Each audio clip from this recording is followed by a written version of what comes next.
Assalamu alaikum wa rahmatullahi wa barakatuh. Welcome to Living in the West, a series of episodes where we look into the lives of the Muslim minorities living in the West. Previously, we spoke about the Muslim minorities, the importance for us to look at them and study their lives in the West. We have with us today Sheikh Haytham Al-Haddad from the Muslim Research and Development Foundation, an organization and think tank from the United Kingdom who look into providing solutions for those Muslims living in the West. Assalamu alaikum, Sheikh. Alaikum assalam wa rahmatullahi wa barakatuh. Sheikh Haytham, previously we discussed some of the spheres or dimensions that the Muslim lives in the West. We spoke about a social context. Can we move on speedily to look at the economical context? As we know, the world is changing economically. Many things have happened recently in the world, which has made people look into their lives economically. The Muslim, when he lives in the West, how should you look at this economical dimension? Bismillahir Rahmanir Rahim. Alhamdulillahi Rabbil Alameen wa salatu wa salamu ala ashrafil anbiya'i wal mursaleen Nabiyyina Muhammad wa ala alihi wa sahbihi ajma'in. The economical life or the economical dimension is a very, very important dimension in people's life in general. You know, if any country is weak from an economical point of view, then the country will be weak. And the first aim for people to look for is to better their economical situation. Individuals as well as communities. And we all know that now we are moving from the military power to the economical power. And many countries have invaded the whole world because of their economical strength. And you know, now they said that the real lords of the world are not the warlords, but are the lords of economics. And they said now that the big companies are the real rulers of the whole world. Now, this dimension is a very central dimension in the life of Muslim minorities. That's why the Muslim communities in different non-Muslim countries, they have to put attention to this dimension, and they have to strengthen themselves from an economical point of view, and they have to build and establish institutions, economical institutions, financial institutions that are able to finance different Islamic projects, and they have to have those institutions in order to take care of the social dimension in the life of Muslims in any country. These institutions, you're saying, again, it's a community-based obligation, yes? Yes, it is a community-based obligation, and those institutions should be as independent as possible. They should not be linked to the governments, or they should not be linked to big companies. Why? Because of different reasons, number of reasons. First of all, those institutions, Islamic institutions, the Islamic economical system is totally different from the Western economical system. The ethos of that system is totally different from the ethos of the Western-based system. This is one thing. So it's difficult to link them strongly together. This is one thing. The other thing is, because the fact that most of the Western institutions are riba-based institutions, then they are subject to falling down and subject to recession and at any point of time.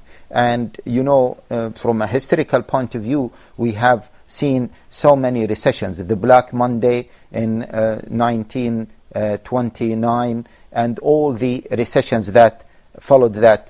and the recent recession that took place globally, these recessions, the main reason behind these recessions is the riba-based system. So if those Islamic institutions would like to stand and continue providing help for the Muslim communities, they should be away from this riba-based system. And by them being independent, they can provide an example, a role model for the Western people, and they can follow that model. Some say, Sheikh Haytham, though, that this model that you're putting forward, or this keeping away from, how should we say, normal financial institutions, governments and regulatory bodies like this, the problem may be that in a bubble... Not regulatory Okay, not regulatory bodies, but shall we say, bodies set up with banks and and so forth. They will say, well, how can a financial product survive in the riba bubble? Because basically everything is run by riba, and you want a purely utopian Islamic financial model. Exactly. That is a big question. And by the way, in the West, we have a big debate about this issue. Can we have an independent institutions, or we have to work within the institutions that are using the riba-based system or using the capital-based system? And of course, from a theoretical point of view, we have to try to have independent institutions. However, we might not be able to have them as independent as we want, but how far can we go? Of course, we cannot discuss this issue, and we need experts to discuss this issue. Experts in Sharia, experts in finance, experts in law, to discuss how can we build those institutions. That's why we are calling upon the communities in different non-Muslim countries to come together to discuss this issue. And really, I would like to see some forms of organizations that are established in order to discuss issues related to financial problems for Muslims in the West, only financial problems. Okay, there's 2 points here that I want to say, but one of them maybe we'll discuss later on. But the first would be, is it about starting this project? Because maybe the financial product we're looking for, the products, may not be available for 100 years. But the fact is that we need to start somewhere and maybe work towards something. Exactly. And see, there are many avenues that we can use in order to start. And let me refer here to a very brilliant example of an institution established in Canada a few years ago. And that institution started as a community project where every single one is contributing an amount, a monthly amount of money towards a pool. And then that money is used to help those in need, either by giving them sadaqah or they are borrowing it, provided that they give what they give the same amount without interest. Then after some time, that institution became bigger and more people were interested in participating in this poll. Then what happened is that this institution became like a bank, and it started to finance some properties. And now, alhamdulillah, they financed hundreds of properties in Canada, and the capital of that institution is over $100 million. That model has been copied to some countries. In Britain, for example, we have Ansar Finance. They copied the same model. And the Ansar Finance started again purely based on a community level. And it is totally dependent from the banking system. And it is doing well. But we need more people to be convinced that Muslims have to have independent institutions, financial institutions. Once we have big number of people convinced that we have to have such institutions, then inshallah we will be successful. And by the way, many non-Muslims, they would like to contribute towards such institutions because they are fed up with the riba-based system. And there is a bank in Switzerland, and that bank does not use any riba. That was going to be my second question, was that, do you think it's attractive for non-Muslims who see this model? Isn't this one of the aims, that they'll see the beauty of Islam? Exactly. It is a very attractive model, but we have to explain it well to the people, and we have to show people the benefits. And you know, this recession that took place, or the financial crisis that took place recently, it was many Western thinkers. They said that the main reason behind it is this riba, or exaggeration in lending. Now, many Muslim thinkers and economists recommended that the West should start to adopt Islamic finance.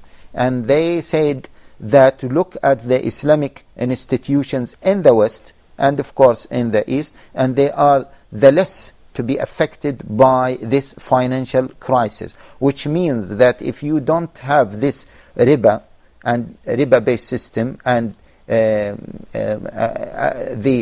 all the derivatives that have been invented recently, and the speculation process that those banking systems are going through, then we won't have such crisis. Okay, well, this is a good point to stop, and we're going to take a short break and return in a couple of minutes. Please stay with us in Living in the West.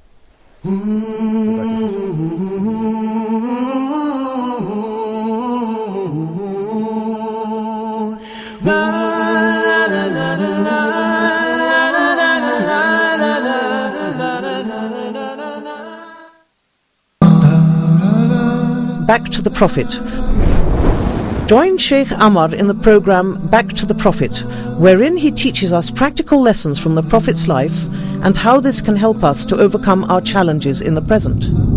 We talk about the life example of the Prophet Muhammad, peace and blessings be upon him, seeking guidance for ourselves.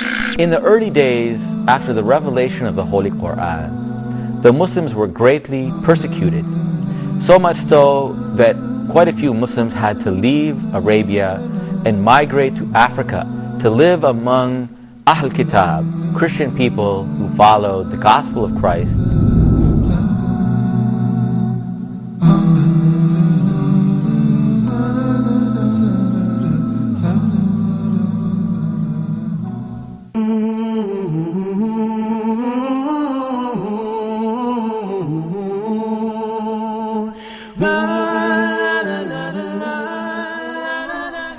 Assalamu alaikum wa rahmatullahi wa barakatuh. Welcome back to Living in the West.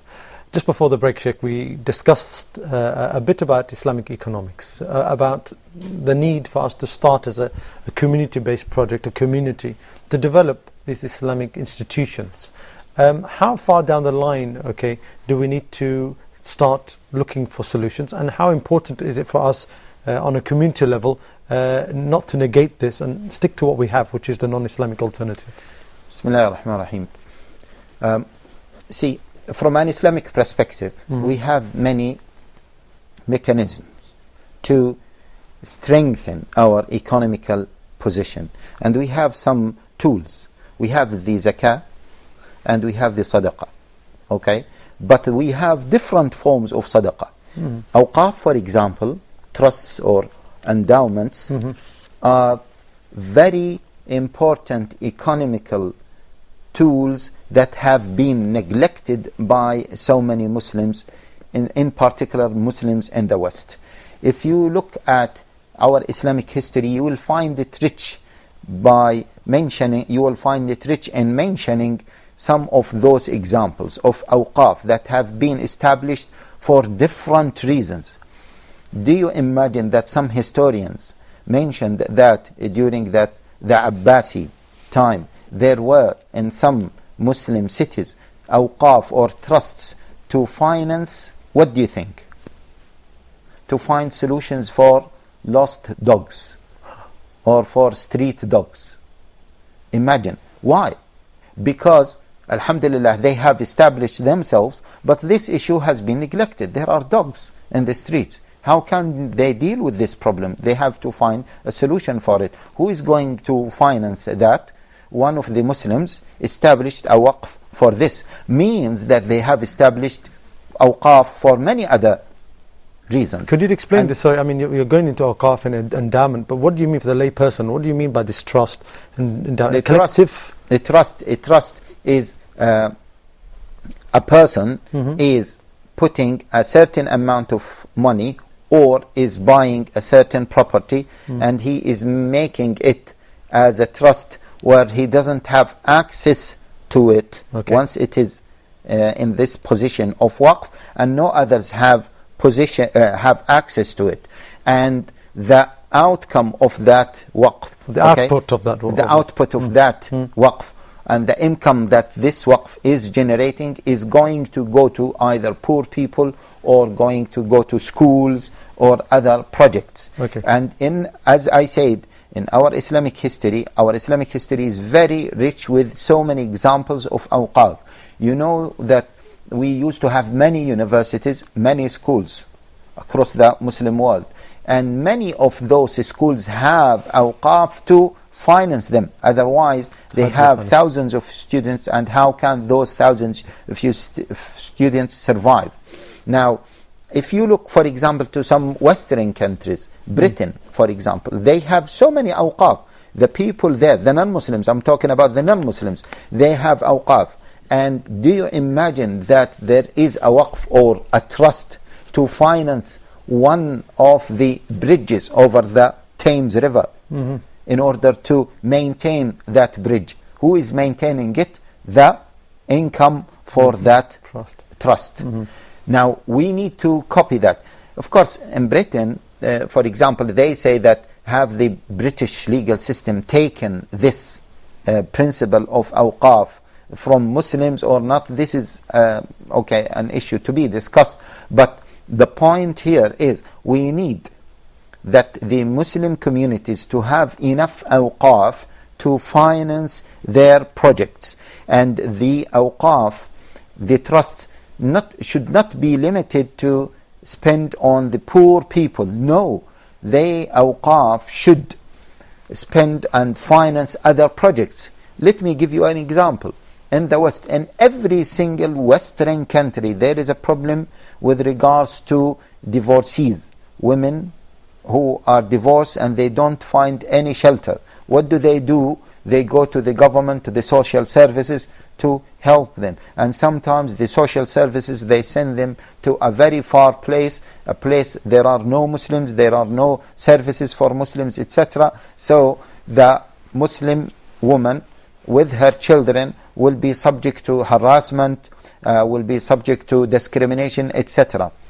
If we as Muslim communities have awqaf to finance such projects, then we will not put our Muslim mothers and our children into that situation. Take, for example, the issue of financing students and students' loans. Student loans may involve a level of riba, but many students are forced to use these student loans because there are no Islamic institutions to finance them. Now see, if we look at the Quran, Surah Al-Baqarah, the second chapter and the first long chapter, and as some scholars said that most of the ahkam refer to Surah Al-Baqarah. That's why Ibn Umar spent either 10 or 12 years in memorizing or studying Surah Al-Baqarah. In Surah Al-Baqarah, Allah Jalla wa Ala, after the ayah of the ayah of Al-Kursi, started, and the story of Ibrahim started to speak about the economical system. Now, many people, when they speak about the Islamic system, they started to speak about the prohibition of riba, and they neglect to speak about the role of sadaqah, the role of charity, whether as awqaf or trust, endowments, or whether any other form of sadaqah. If you see those ayat, starting ayah 263, and I would urge all the brothers and sisters watching this program to go and study these ayat, amazing verses, and it reflects the miracles of the Quran, and it reflects the miracle of the Islamic system. Allah Jalla wa Ala started to encourage people to spend money. Allah Jalla wa Ala wanted to treat them not to be so greedy.